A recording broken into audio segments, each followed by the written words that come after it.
In the quiet of a brisk October morning in 1960, liquid oxygen bathes a launch pad in an ominous fog.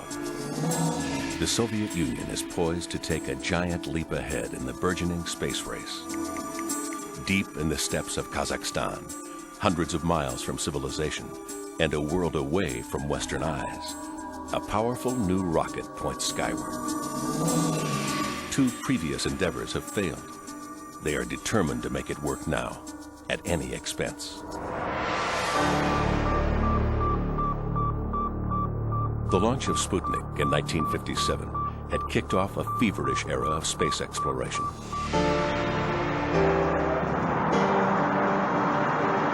While the Americans struggled with their Vanguard rockets, the Soviets sent a dog named Laika into orbit. Their Luna probes dazzled the world, hitting the moon in September of 1959, then taking photographs of the dark side a month later. The U.S. had successes with Explorer and Ranger, but the Soviets were clearly leading the pack, and by long strides. Even as the rocket readied for takeoff, Premier Nikita Khrushchev was in New York for a United Nations meeting, anxious to gloat about another Soviet success while on American soil. Back in Kazakhstan, the pressure was on to launch now, no matter what. During the countdown, a malfunction was discovered. Normally, this would result in a postponement, but not on this day. Fuel surged through the rocket boosters. Minutes later, the compound exploded into an inferno that would claim nearly 200 lives.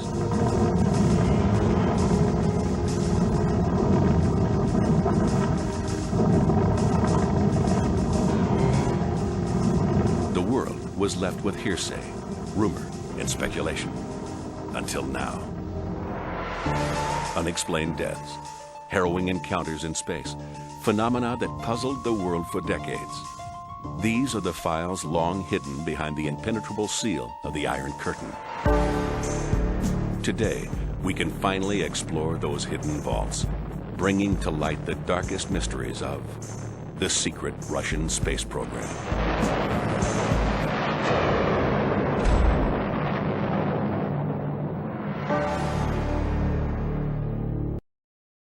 Knowledge TV Retro, brought to you by Jones International University, the first fully online accredited university. Change your life for the better on your schedule. 8-week classes begin next month. Visit jiu.edu to find out more. From the beginning, the Soviets and Americans amazed the world with their stellar achievements. But that glory has been marred by disaster. Time and time again, the deadly matrix of politics, human nature, and destiny has shattered the myth of technological perfection. While rocket power has boosted humanity to new heights, its searing flames remind us that in the perilous pursuit of outer space, false starts are often fatal. The environment of space is even less forgiving. The smallest miscalculation can boil blood in minutes, or leave a spacecraft and its passengers marooned in orbit as life slowly trickles away. 1967. In the hasty race to beat each other to the moon, someone was bound to make a mistake, a deadly one. The Americans would misstep with the fiery deaths of the Apollo 1 astronauts. Then the Soviets, in their rush to the moon, would follow with the first in-flight death of a cosmonaut. It wouldn't be their only taste of tragedy and regret. Violent explosions on the launch pad, fatal miscalculations, and crucial equipment failures. The margin between life and death can be harrowingly thin.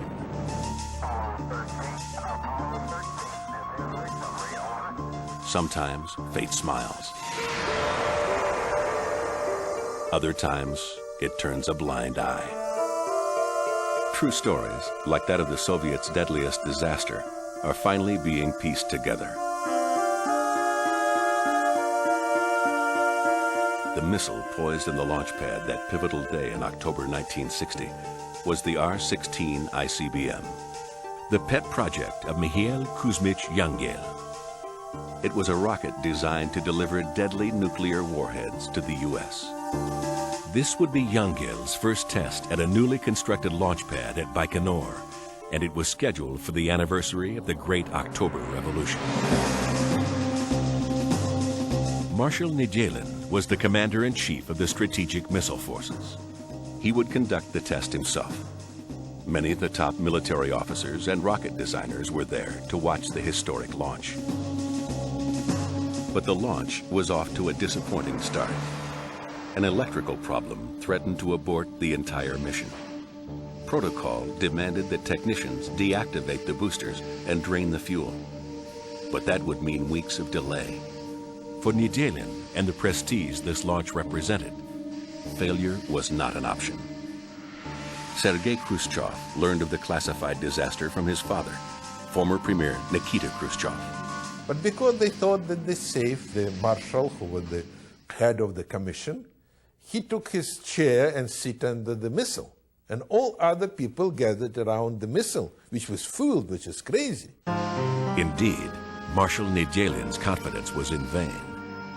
As engineers tried to fix the problem, they accidentally triggered the ignition sequence. The engine began to work. Of course, it was just burned the first stage, and 150 or 160 tons of all this stuff just dropped down, and it began the fire, and they burned everything there.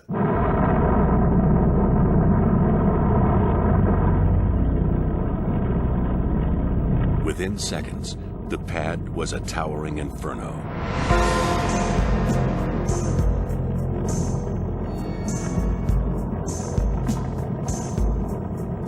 What you are seeing is that actual disaster. 126 people died instantly, including Nijelin, charred beyond recognition. 50 more would die later from their injuries. The world's greatest single missile catastrophe. While burning victims tried and failed to make their way out of the raging inferno, others walked directly into its burning center.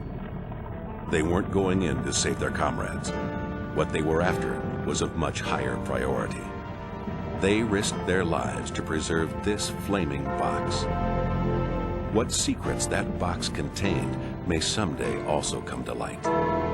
Until that day, it remains yet another of the unexplained mysteries that comprise the Soviet space archives.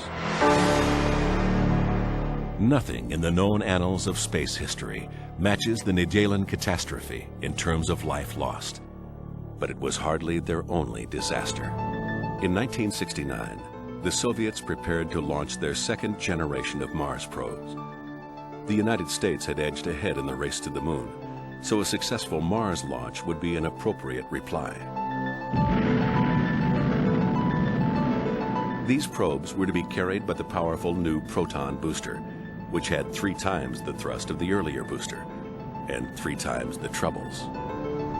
Though its designers gave it only a 50-50 chance of success, political forces deemed it worth the risk. None of the 3 launches were successful, but the attempt you are witnessing nearly turned fatal.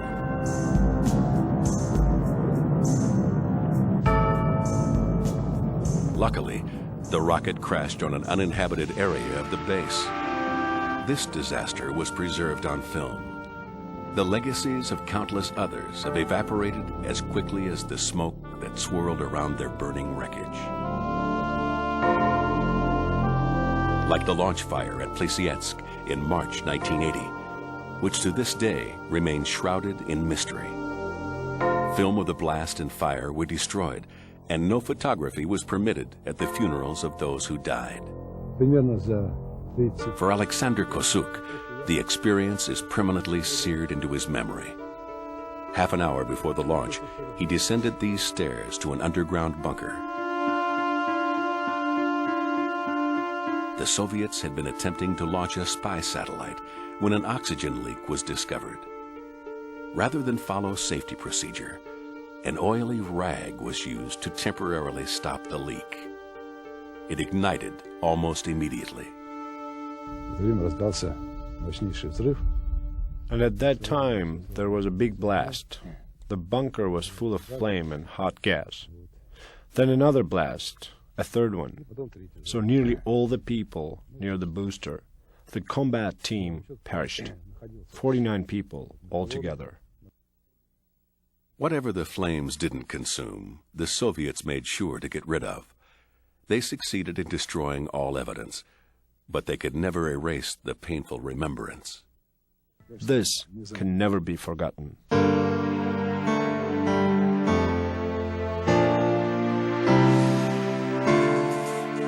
But how can these victims be remembered when they are not officially even a part of sanctioned history? This hushed policy of secrets and lies has its roots decades in the past. In the early 1960s, while the Americans were developing the Gemini two-man spacecraft, the Soviets were also developing their larger Soyuz spacecraft. But Khrushchev was anxious for more space firsts. Engineers quickly came up with the Voskhod spacecraft, and the Soviet need to top its rivals with space triumphs continued. Voskhod 1 would carry a crew of 3 into orbit. As Voskhod 1 landed, Leonid Brezhnev was hustling Khrushchev off the Soviet stage. But the space race continued. Soviet spacecraft Voskhod 2 was launched March 18, 1965. In the first spacewalk, cosmonaut Alexei Leonov took a step into the abyss while the world watched. What few people realized was that the first man to walk in space was almost the first one to die there. Yet another of the many shocking secrets newly liberated from the vaults of Soviet history.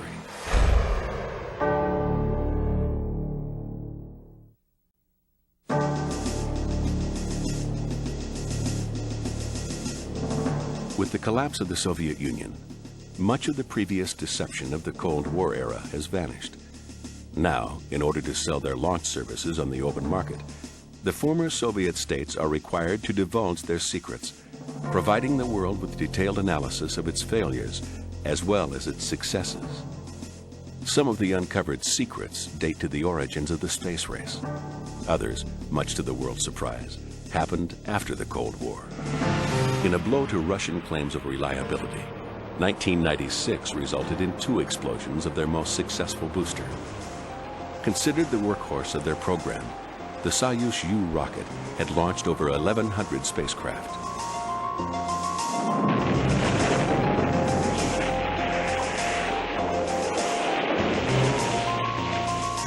An investigation determined that both disasters were caused by defective parts. With sloppy mistakes such as these, it is easy to see why the newly independent Soviet nations, struggling to survive economically, would want to hide their failures. In the past, it was political motivation that turned truth into obscurity. With the opening of Soviet society, the world is learning about this hidden past. It is a history filled with failures and near misses, forgotten heroes and unknown cover-ups. Information that may have saved lives had it been revealed.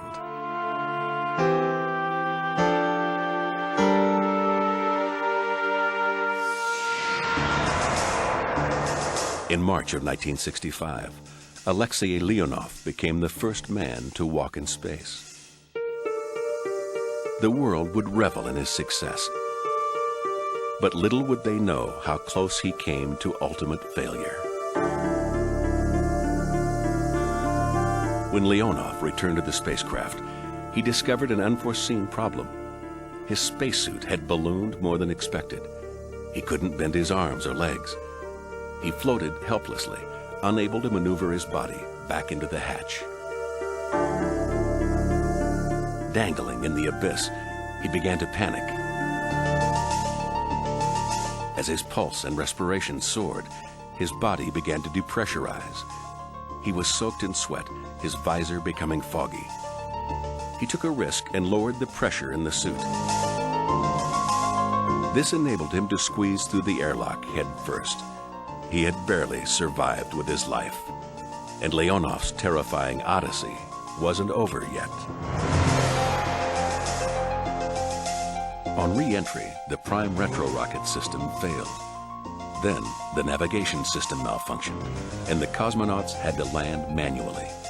They landed 2,000 miles off course in the taiga forest of the Ural region. As day turned to night, the temperature plunged below zero. Wolves circled the men. They slept cramped in the capsule, huddled against freezing temperatures and the snarling creatures outside. Finally, after hours of misery, a ski patrol rescued them. In publicly recounting his spacewalk, Leonov put on a good show for the Soviet space program. He failed to mention the dire sequence of events that nearly cost him his life. His non-disclosure would be costly for Americans. Ambitious to match the Soviet achievement, NASA hurried to get its own astronauts walking in space. One of the first, Eugene Cernan, repeated the same harrowing experience that Leonov had, fighting for his life in a spacesuit that didn't function properly in the vacuum of space. It wasn't the first time that a lack of openness between space agencies had dire and even deadly consequences. Valentin Bondarenka was the youngest member of the first cosmonaut team.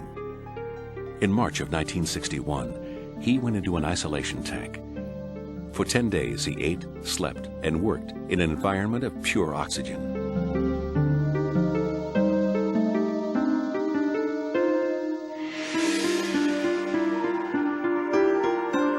The test went perfectly until the final day, when the young cosmonaut was wrapping up the experiment.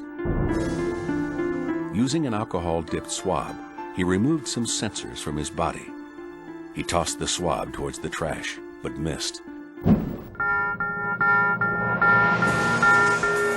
An innocent slip-up would prove fatal. The swab had landed on the hot plate he'd used to prepare his meals. Flames exploded, consuming the pure oxygen and raging into a deadly inferno. For nearly 30 minutes, the cosmonaut was burned alive while rescuers struggled to open the sealed door. The charred body they finally pulled out was still alive, but barely. Dr. Vladimir Gulyakovsky was the doctor on call when Bondarenka was brought to the hospital. He didn't have skin on his extremities and his body. He didn't have skin on his face. He didn't have hair. He didn't have eyes even, and lips also. So it was completely burned out person. Despite of this condition, he managed to talk, and I bent over to his face to be able to hear his voice. And was terrible smell, you know, it was difficult even to come closer to him. So I bent over his face and I heard that he said, "It's too much pain, do something, kill the pain." The once vibrant cosmonaut was doomed, lingering for 16 hours in inconsolable pain and misery.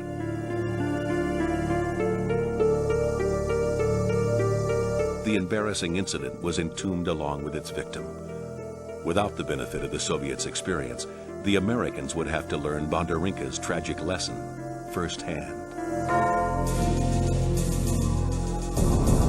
On January 27, 1967, the Apollo 1 crew, Gus Grissom, Ed White, and Roger Chaffee, entered their spacecraft for a pre-flight test. As was the case with Bondarenka, the capsule was pressurized and enriched with pure oxygen. And as Bondarenka, these astronauts would perish when this oxygen atmosphere turned a small spark into an all-consuming inferno. The accident report blamed shoddy wiring for causing the spark that started the fire, the flammability of materials, the oxygen-rich atmosphere that allowed the spark to become a holocaust, as well as the lack of a quick-release escape hatch. But what seemed unavoidable could have been averted if only the Americans had known what happened to Bondarenka. Despite their best efforts, the engineers at the helm of both space programs were operating in untested realms of experience. Devising contingency plans was as much the stuff of imagination as hard science.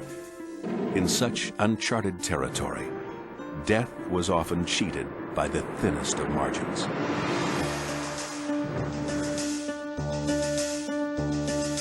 Such was the case with two cosmonauts who had experienced their own life and death drama. Gennady Strikalov and Vladimir Titov were ready for their mission. On September 26, 1983, about 90 seconds before Soyuz T-10A was to lift off, a malfunction resulted in a fuel spill which quickly ignited. An abort was commanded, but the communications lines had already been burnt through. As flames engulfed the booster, a backup radio command activated the abort sequence. The cosmonauts were a few seconds away from perishing in the conflagration. Here, as we see actual footage of this event, the escape system worked, and the capsule pulled away from the booster 6 seconds before it exploded in a ball of flaming death.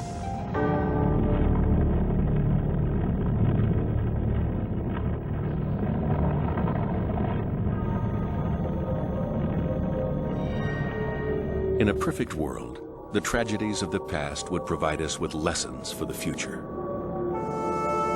In a world where history is manipulated, there can be no such consolation. On January 28, 1986, the bleachers at Cape Canaveral were filled with excited onlookers, families, and friends.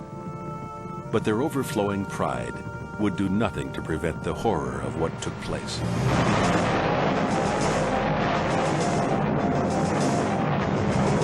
A mid-air explosion that blasted the shuttle into pieces.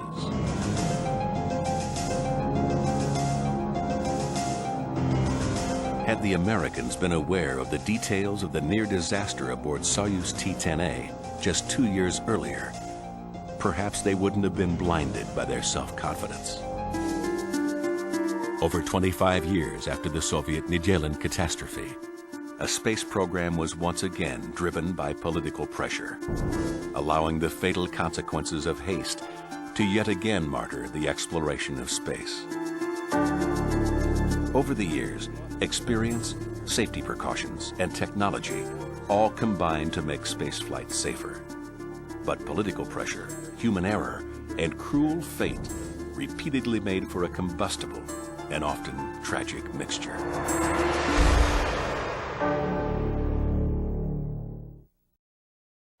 Knowledge TV Retro, brought to you by Jones International University, the first fully online accredited university. Change your life for the better on your schedule. 8-week classes begin next month. Visit jiu.edu to find out more. 1967 was a very anxious time for the Soviets.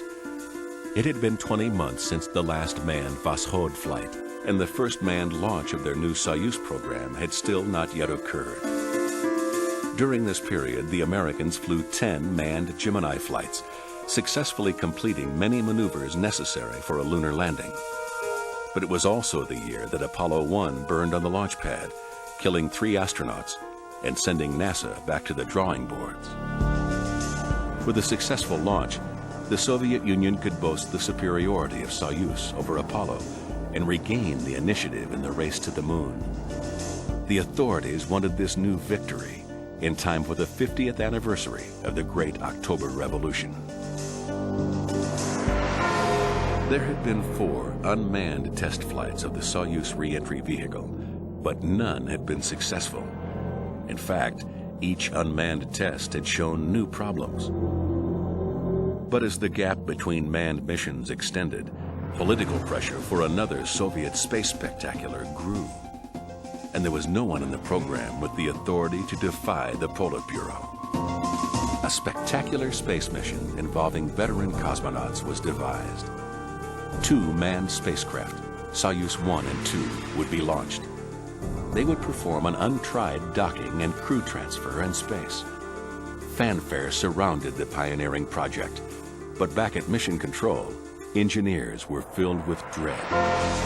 They simply weren't ready. Even the chief designer refused to certify the launch.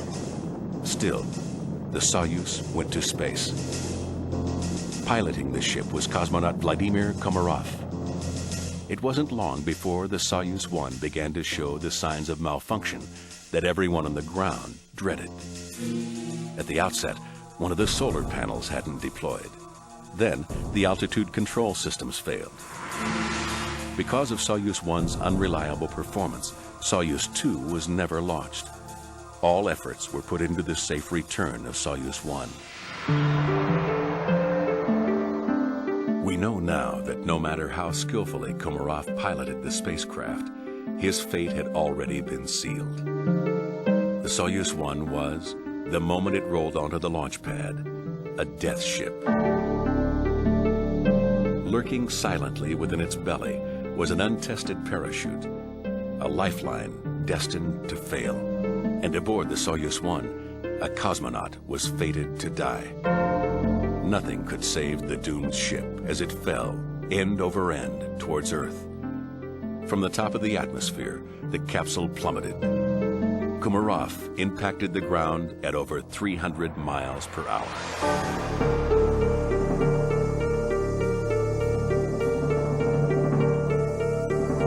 At the height of the moon race, news of such gross negligence could not get out, and so Komarov's story was buried along with his mangled corpse.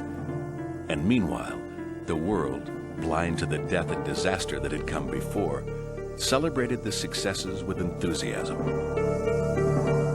On July 23, 1969, when Neil Armstrong made that small step for man, the Americans made a giant leap in the seesaw race to the moon by crossing the finish line first.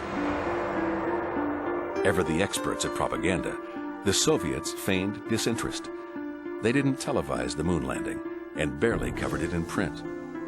They immediately denied that they ever intended to send a manned flight to the moon and proclaimed that they were turning their energies toward their space station program, Salyut, a program that would ensure a string of firsts, as the Americans had no such programs. Salyut was the first orbital laboratory in the world with the capability of long space flights. It was a plum assignment for a young cosmonaut named Pyotr Koloidin and his crewmates Alexei Leonov and Valery Kubasov.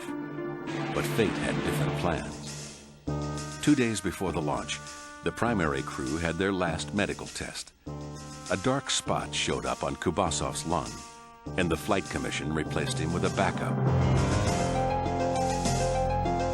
When Koloidin and Leonov were overheard lamenting the substitution of their comrade, they too were replaced, a seeming injustice, but one that would save their lives. And so in June 1971, Soyuz 11 took off without them. The craft completed the first successful docking with an orbital laboratory, and cosmonauts Viktor Patsayev, Georgy Dobrovolsky, and Vladislav Volkov spent nearly 3 weeks aboard the Salyut 1. But not all went smoothly. What you're about to hear is a real emergency in space, a chilling encounter with death too distressing to be revealed until now. Почтение вам по программе на 3 витка последних, а потом поговорим, ладно? Ох, елки зеленые, что-то у нас целый день сегодня одни уточнения напичкают. Янтарь, примите форму 23. Подожди, нам сейчас не до этого, у нас пахнет на борту горелым чем-то. Понял вас? Сообщайте. Что сообщать, пахнет? Янтарь 3 на связи. Слушаю вас. А что слушать, тут не поймем, откуда дым идет. Разбираемся. Дым идет уже? Да, идет. Но тут закрыто наглухо панели, не можем добраться быстро. Сейчас возьмем отвертки, будем вертеть. Тут... Сотни две винтов. Понял. Янтарь 2, выключайте всю ненужную аппаратуру. Так это понятно. Ты понимаешь, мы не знаем, что горит. Может быть, кабель горит, но его в жгуте не можем проверить. Понимаешь? Запах идет из-под приборной доски. Мы скрыли панель приборной доски. Под ней обгоревший кабель в жгуте. И запах продолжает идти. Если вы будете переходить в 7 КТ и делать расстыковку, то расстыковка штатная, завершающая операцию только по нашему указанию. Леша, подожди. Нам некогда здесь будет соображать, если дело дойдет до серьезного. Я тебе задаю вопрос. Если здесь создастся ситуация, которая для нас опасна, мы заходим в ОСА, закрываем люк. Закрываете переходной люк. Поняли, но мы так, эти сутки. В общем, по нашим данным, у вас все... It seemed the danger had passed. The world sighed in relief. During their 3 weeks in space, the Soviet Union had given the mission extensive media coverage. The Salyut program was painted as much more challenging than the Apollo moon landings. A triumphant return was planned. As they neared the Earth's atmosphere, the cosmonauts fired off a series of rockets that would separate their return capsule from the rest of the module. But there was a glitch in the procedure. The force of the explosive bolts caused a valve to jerk open, rapidly sucking the air out of their cabin and turning their haven into a deadly vacuum. The cosmonauts hadn't been issued pressurized spacesuits because the craft was too small. One can only imagine the terror inside the capsule as they realized they had only 20 seconds worth of life left. When they arrived at the spacecraft, the stunned recovery crew hoped that the cosmonauts were simply unconscious. This dramatic footage shows their futile attempts at resuscitating them. The violent re-entry had caused their blood to boil for over 10 minutes.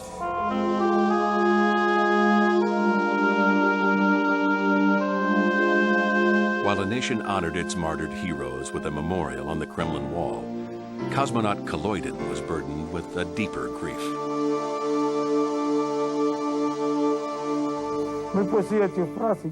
I thought that I was somewhat guilty for his death, but Volkov was doomed in any scenario.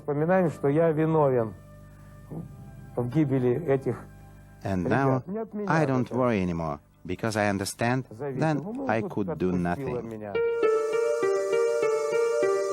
Death knows nothing of geography or politics.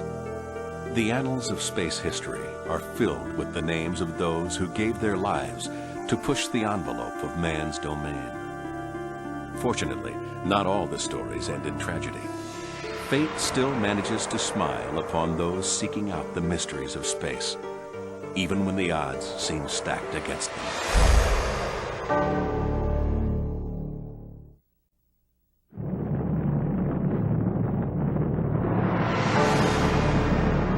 Space is an unforgiving dominion.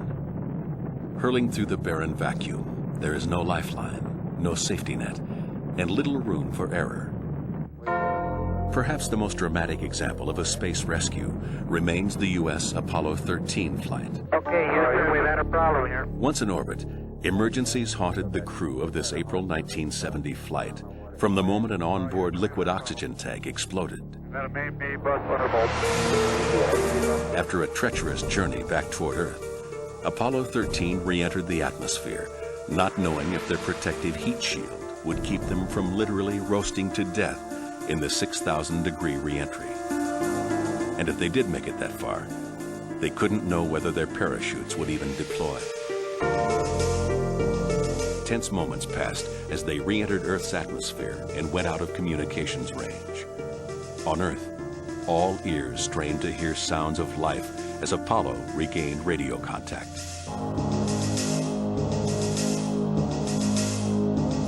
This time, fate was gracious.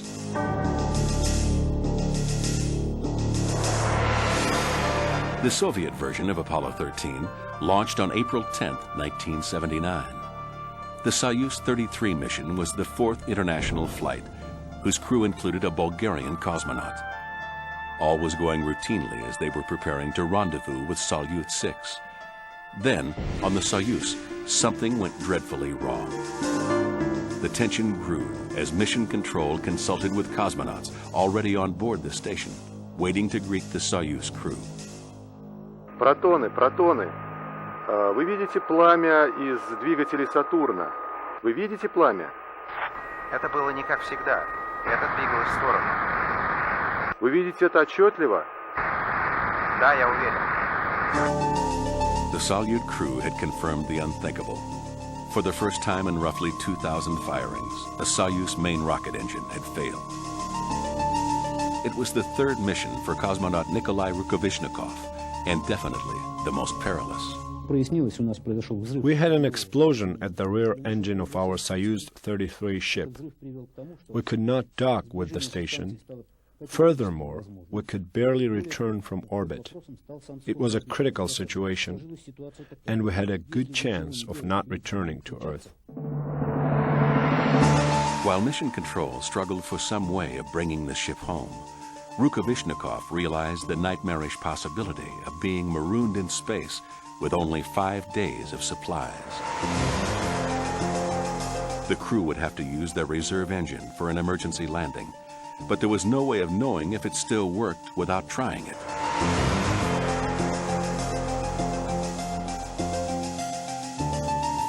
Mission Control ordered Soyuz to fire their backup engine.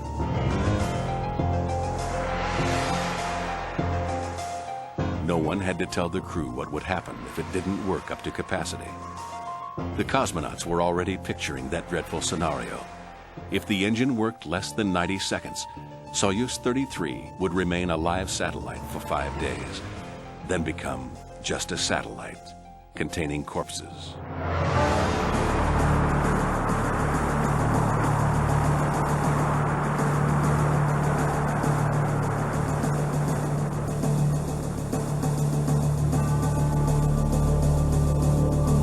The reserve engine worked. It would mean they'd have to return to Earth at a steep trajectory and withstand a painful 10 Gs. But they would return to Earth alive.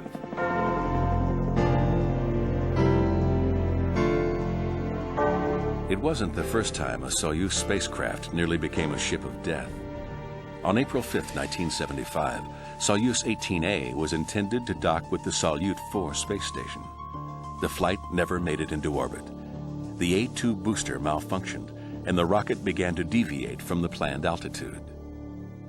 During the launch of the spacecraft, we got a message from the cosmonauts. Accident! Accident with the booster! The Soyuz fired its engines in a retroburn. Like Soyuz 33, they would return to Earth in a ballistic trajectory. But this time, with double the agonizing pressure, a bone-crushing 20 Gs.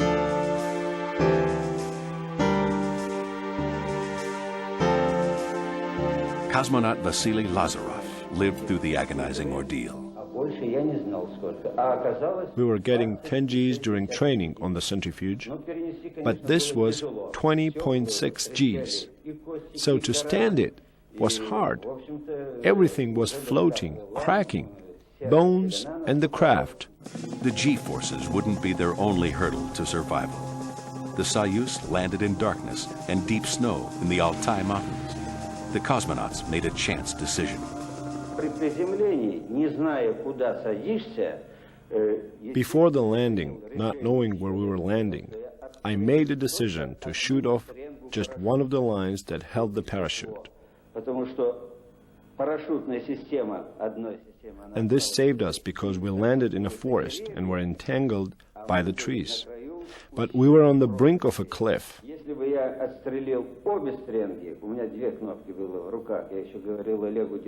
If I had shot off both lines, we would have been carried over the cliff. While officially landing in the Altai Mountains of the Soviet Union, the cosmonauts were in a rocky region of northwest China, less than a mile from the Mongolian border, and around 50 miles from the Soviet border. The Chinese were never notified of the intrusion. A safe landing was not fated for Soyuz 23 either. In October 1976, after a failed automatic docking with the Salyut 5 space station, Soyuz 23 was ordered back to Earth.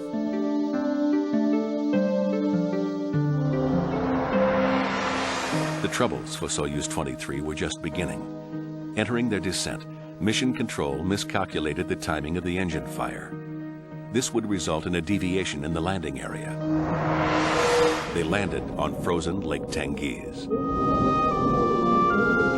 All cosmonauts are trained for water landings, but this training hadn't taken into consideration the conditions that existed on this October evening in 1976. The craft splashed down in the lake in squall-force winds and fog with temperatures hovering around 6 degrees Fahrenheit. The capsule was about 8 kilometers from the northern shore, where helicopters couldn't reach it due to the thick fog. The perilous rescue attempt was the responsibility of General Vladimir Shatalov.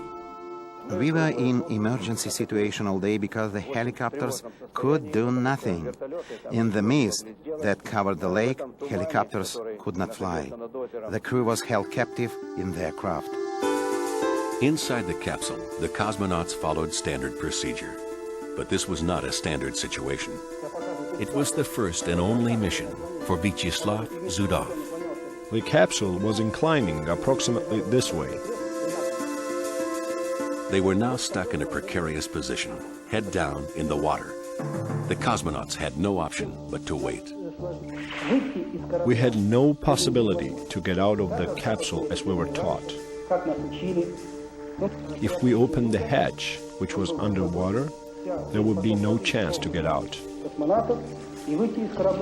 Besides, the temperature on Tengiz was minus 22 degrees centigrade.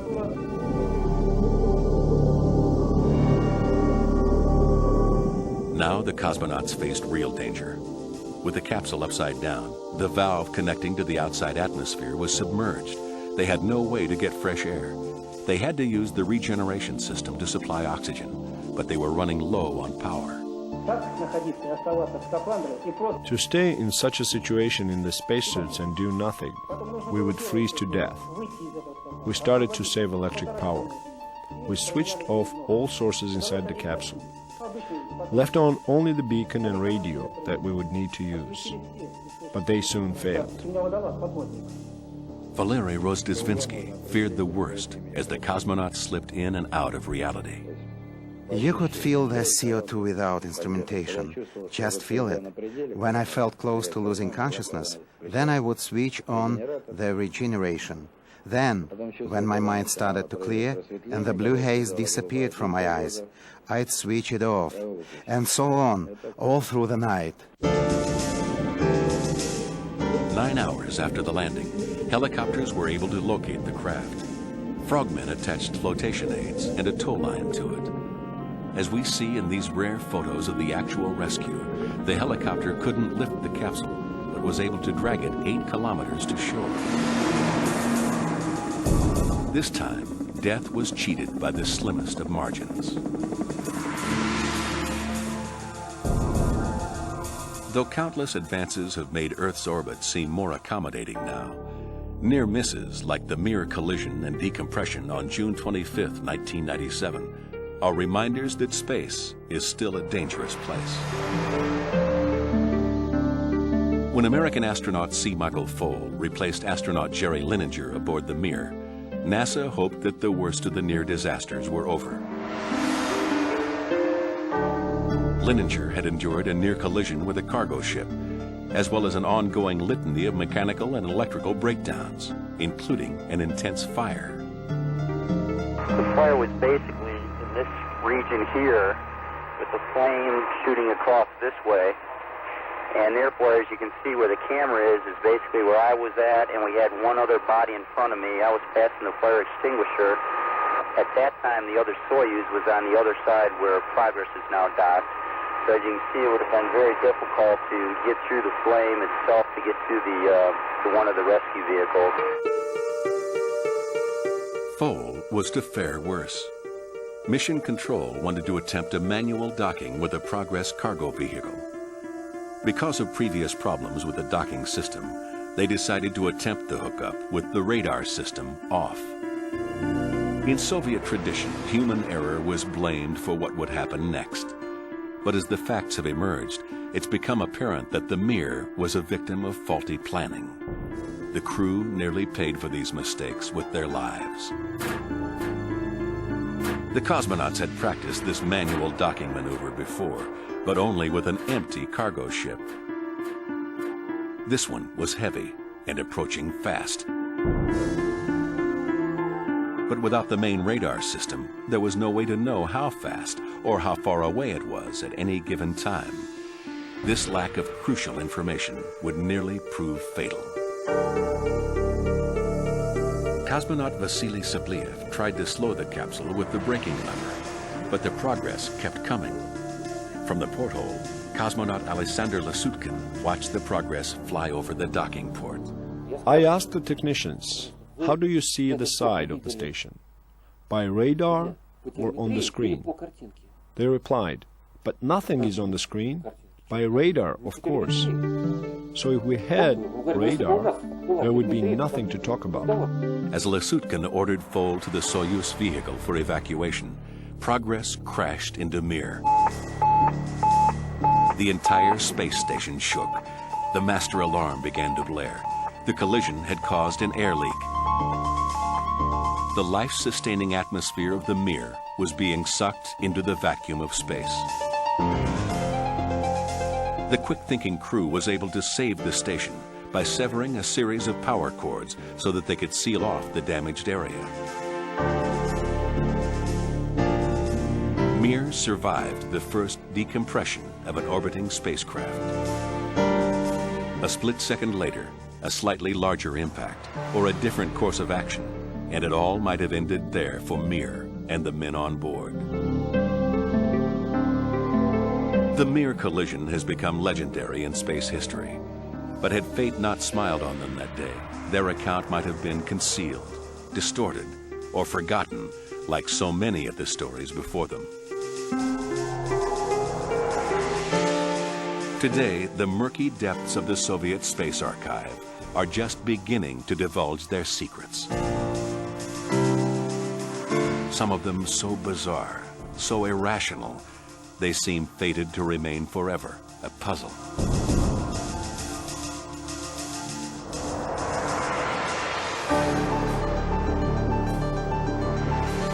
But other newly liberated files are answering questions, explaining the great mysteries of space, and filling the void with a rich, colorful human history.